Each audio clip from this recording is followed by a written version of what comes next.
Hello everyone. आज के video में हम किसी पढ़ाई के टॉपिक के बारे में या फिर किसी वैकेंसी को लेकर कोई बात नहीं करेंगे। आज का वीडियो विकास सर से रिलेटेड है। आप लोगों ने भी देखा होगा कि हर जगह न्यूज़ में आ रहा था, जो दिल्ली बेसमेंट केस हुआ है उसके बाद से दृष्टि आईएएस या विकास देव सर और भी चर्चे में रह रहे हैं। बहुत सारा आपने, भले ही किसी को ये टॉपिक पता ना हो, मुद्दा पता ना हो कि क्या हुआ है, लेकिन विकास देव सर के बारे में बहुत उन्होंने देखा होगा। जब भी फेसबुक, इंस्टाग्राम या यूट्यूब जो भी आप खोलते होंगे, वहाँ आप देख रहे होंगे कि कोचिन माफिया, हत्यारा, क्या क्या लोग जिसको जो मन में आ रहा है सो बोल रहे हैं। तो आज उसी के बारे में हम देखेंगे कि क्या आखिर सही में उनकी गलती है या बस उन्हीं की गलती है। क्योंकि मैं भी दृष्टि आईएएस की स्टूडेंट हूँ, विकास सर की स्टूडेंट हूँ, उनके लाइव बैच की, वीडियो बैच की भी स्टूडेंट हूँ। तो लेकिन मैं इस वजह से नहीं बात कर रही, क्योंकि देखिए, बहुत सारे लोग दृष्टि के भी हैं जो उनके खिलाफ़ नारेबाजी कर रहे हैं, जो उनको गालियाँ दे रहे हैं। तो इससे कोई फ़र्क नहीं पड़ता कि आप दृष्टि के स्टूडेंट हैं या नहीं हैं, लेकिन एक निष्पक्ष रूप से आप देख सकते हैं कि कौन कितना दोषी है। देखिए, दिल्ली में जो भी रह रहे होंगे, कोई भी स्टूडेंट हो या फिर दिल्ली में जो रह रहा होगा, उनको पता है कि थोड़ा सा भी बारिश होता है तो कैसे पानी भर जाता है। या फिर जो नहीं रह रहे हैं उनको भी मैं बता दूं कि अगर एक दिन भी दिल्ली में बारिश हो जाए तो उसका ड्रेनेज सिस्टम वहाँ का ऐसा है कि पूरा बाढ़ जैसी स्थिति आ जाती है। कहीं भी आप रह रहे हो, चाहे वो मुखर्जी नगर हो, लक्ष्मी नगर हो या फिर राजेंद्र नगर ही हो, ओल्ड राजेंद्र नगर, सब जगह का यही हालत है। और ये आज से नहीं है, ये बहुत दिन से, हमेशा से ऐसा चला आ रहा है। और उसके बाद आप ये देख सकते हैं, ये जो वायर दिख रहा है आपको, ये सब जगह, वहाँ हर गली में ऐसा दिखता है। और उसके बाद रेंट का, लैंडलॉर्ड का जो है, हाल में आपने एक न्यूज़ और देखा होगा, एक लड़की ने सुसाइड कर लिया, उसमें उसने मेंशन भी सुसाइड नोट में ये किया है कि उसका रेंट बढ़ा दिया गया है।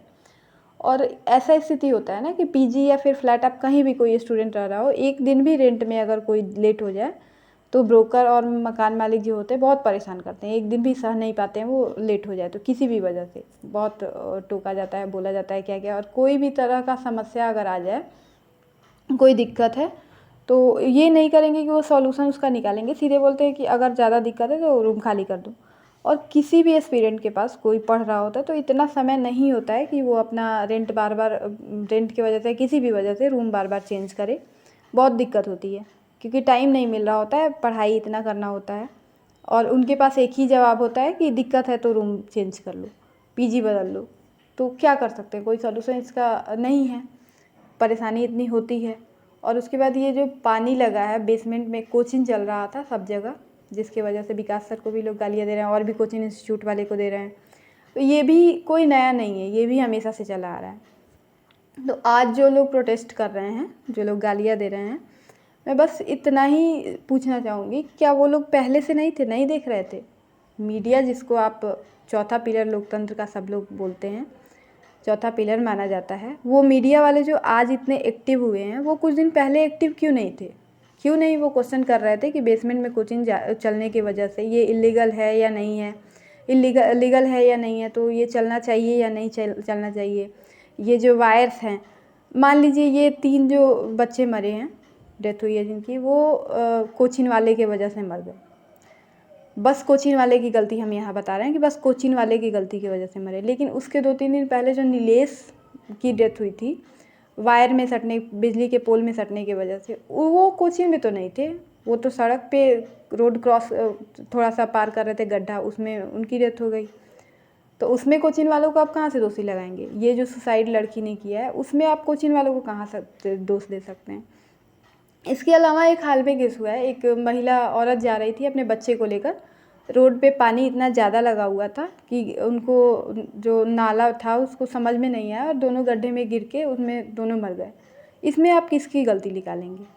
तो देखिए, दिल्ली एनसीआर जो राष्ट्रीय राजधानी क्षेत्र है, वहाँ की स्थिति अगर ऐसी है और किसी का ध्यान नहीं जा रहा है, उसके बाद अगर कुछ दुर्घटना हो जा रहा है, तो सब लोग एक्टिव हो रहे हैं और सब लोग कोचिंग वाले को ब्लेम कर रहे हैं, सर को गालियाँ दे रहे हैं, किसी को भी। तो उसमें किसकी गलती आप मानते हैं? आप खुद सोचिए, किसी को भी गाली देने से पहले, कि किसकी गलती है। उसके बाद जो स्टूडेंट प्रोटेस्ट कर रहे हैं, देखिए कुछ लोग हैं ना जो पहले से ही, एक स्टूडेंट है, मैंने देखा इनके 2-3 वीडियो में, ये सबसे ज़्यादा एक्टिव हैं विकास देव सर के बारे में। उनका कि उनके जो लाइन्स हैं, जो उन्होंने क्लास में बोले थे, जो शायरी या कुछ भी, जो बहुत ज़्यादा रील में वायरल हो रहा था। कुछ दिन पहले आप भी देख रहे होंगे, बहुत ज़्यादा रील, टीचर हो तो विकास देवी कीर्ति जैसा हो, असली गुरु हैं, ये हैं वो हैं, सब जगह आ रहा था।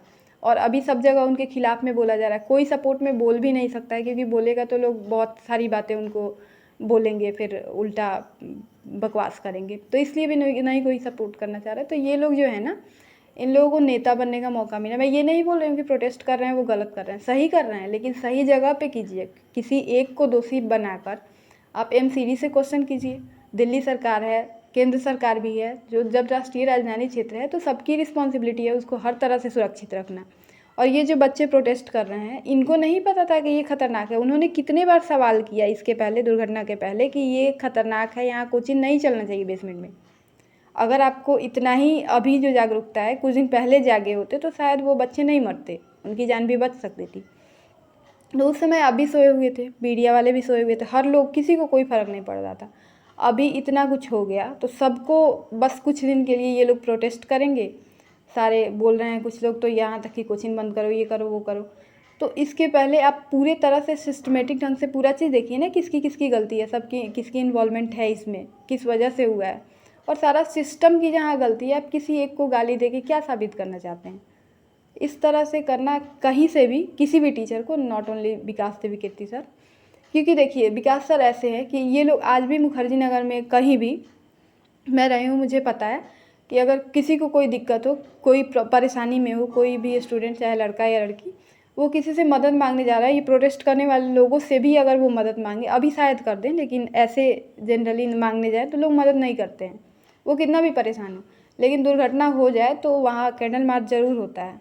लेकिन एक चीज़ है, मुखर्जी नगर में आप रहते होंगे तो आपको पता है, या फिर नहीं रहते तो जान लीजिए कि कोई भी समस्या आती है, कोई बच्चा परेशान होता है, तो उसको ये उम्मीद ज़रूर रहता है कि विकास सर वहाँ हेल्प करने के लिए हैं। अगर वो जाएगा उनके पास तो वो हेल्प करेंगे, और करते भी हैं। तो ऐसे टीचर को, जो राष्ट्र निर्माता है, कोई भी टीचर, अच्छे टीचर राष्ट्र निर्माता ही होते हैं, मैं बस विकास देवी कीर्ति सर को नहीं बोल रही हूँ, तो उस टीचर को आप हर बात में गाली, किसी भी बात के लिए गाली देना शुरू कर दे रहे हैं। कोई भी ऐसे ही एक क्लिप उनका बीच में काट के लगाया गया, तो पूरा क्लास हम लोगों ने देखा था, किया हुआ था, तो वहाँ तो सर को बिना मतलब क्लिप काट के बात को घुमा के कैसे कैसे किया जा रहा था। उस समय भी उनके खिलाफ़ कितना कुछ बात चल रहा था।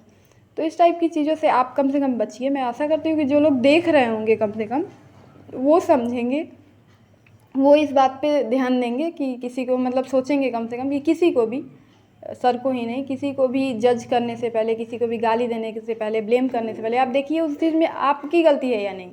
अगर आप दिल्ली में रह रहे हैं और ये सब इतना कुछ हो रहा था, आपने कभी क्वेश्चन नहीं किया, तो फिर आप भी तो इस तरह से गलत हुए। क्योंकि अगर सर गलत हैं तो सर का साथ दे रहे हैं, आप भी बेसमेंट में पढ़ाई कर रहे हैं, और गलत का साथ देने वाला भी गलत होता है, तो दोषी तो आप भी हुए।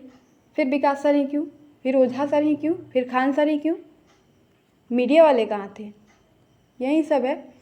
अपनी गलती भी देखो। सब लोग अगर अपनी रिस्पॉन्सिबिलिटी, अकाउंटेबिलिटी सबकी फिक्स हो जाए ना, तो जिसकी जो रिस्पॉन्सिबिलिटी है सब ठीक से ढंग से करने लग जाए, तो कुछ भी ऐसा नहीं होगा। और स्पेशली जब दिल्ली जैसी जगह, जो राष्ट्रीय राजधानी क्षेत्र है, जो देश की राजधानी है, वहाँ इस तरह का स्थिति है, तो बहुत ही चिंतनीय है ये।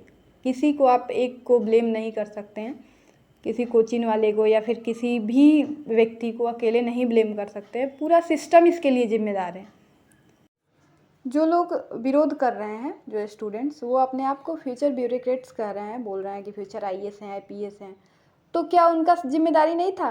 उनको समाज का, जो जहाँ रह रहे हैं उस एरिया का जो हालत है वो नहीं दिखाई दे रहा था? आज जो विरोध कर रहे हैं, कुछ दिन पहले किए होते तो स्थिति सुधरती, तो हो सकता था उन लोगों की जानें नहीं जाती। तो सवाल यही है कि आप अपना, सब लोग दोषी हैं इस बात के लिए, तो किसी एक को दोष क्यों दे रहे हैं? और आज भी अगर मुखर्जी नगर में कभी भी कुछ होता है तो जो लोग रहते होंगे उनको पता होगा, चाहे वो दृष्टि के स्टूडेंट हैं या नहीं हैं। एक विश्वास ये रहता है कि अगर कुछ गलत होता है, कोई मुसीबत है, तो वो विकास सर के पास जाएंगे तो वो उनका हेल्प करेंगे, और करते भी हैं। यही होता है। तो ऐसे ही इंसान को कोरोना काल में भी उन्होंने कितना दान दिया, क्या क्या किया, ये सब भी किसी से छिपा नहीं है। लेकिन आज के समय में, जो आप लोग जब भी सोशल मीडिया खोलते होंगे, कोई ऐसा होगा कि 3-4 दिन बाद अगर खोलेगा तो उसको ये नहीं दिखेगा कि मामला क्या है, क्या हुआ है। ये ज़रूर दिख जाएगा कि विकास देवी कीर्ति कोचिंग माफिया हैं, हत्यारे हैं, ये है वो है, इनकी वजह से ऐसा हो गया, वैसा हो गया। तो सब ठीक है, लेकिन किसी को भी ब्लेम करने से पहले आप उसका पूरा आकलन कीजिए कि वो व्यक्ति क्या कर रहा है। अभी भी उन्होंने जो अनाउंसमेंट किया है 10-10 लाख का मुआवजा दिया है, उनकी गलती ऐसा नहीं है। रॉ आईएएस के जो मालिक है संस्थान के, उनका नाम शायद ही कोई जानता होगा, लेकिन उनसे ज़्यादा तो विकास दिव्यकीर्ति की ट्रोलिंग हो रही है।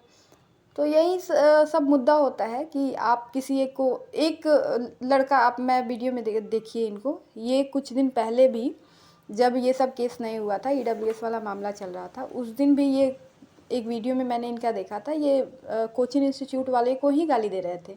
उसमें विकास सर का भी नाम बार बार ले रहे थे, कोचिंग माफिया है, इन लोगों की वजह से होता है। उसमें आप कहाँ से किसी कोचिंग वाले की गलती निकालेंगे? उसमें तो सरकार की गलती है। और ये जो है, ये आज भी नेता बने हुए हैं, आज भी ये सबसे ज़्यादा विकास दिव्यकीर्ति को गाली देने वाले में ये आगे रहते हैं। तो कुछ लोगों को नेता बनना होता है, जिनके लिए बहुत अच्छा मौका मिला है अभी, वो लोग बन रहे हैं। यूट्यूब पे भी लोग व्यूज़ के लिए बहुत सारी गालियाँ दे रहे हैं सर को, कुछ बोल रहे हैं, लेकिन ऐसा नहीं है कि सर इतने ज़्यादा बुरे हो गए, कोई एक बार में इतना बुरा नहीं होता है। और ये भी नहीं कह सकते कि लोग कौन बुरा है कौन अच्छा है, क्योंकि समाज ऐसे लोग ऐसे होते हैं कि तुरंत किसी का वाहवाही करेंगे और तुरंत कुछ दिन पहले वहीं गुरु, बहुत अच्छे गुरु हैं, गुरु ऐसा होना चाहिए वैसा होना चाहिए, आप हर जगह रील देखते होंगे, आज उनको हर जगह गालियाँ दिया जा रहा है।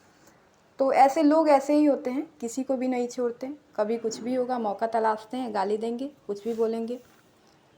तो आशा करती हूँ कि आप लोग वीडियो देखेंगे तो ज़रूर एक बार सोचेंगे, सर को कुछ भी बोलने से पहले एक बार विचार करिएगा। फ़िलहाल इतना ही बोलना चाहूँगी।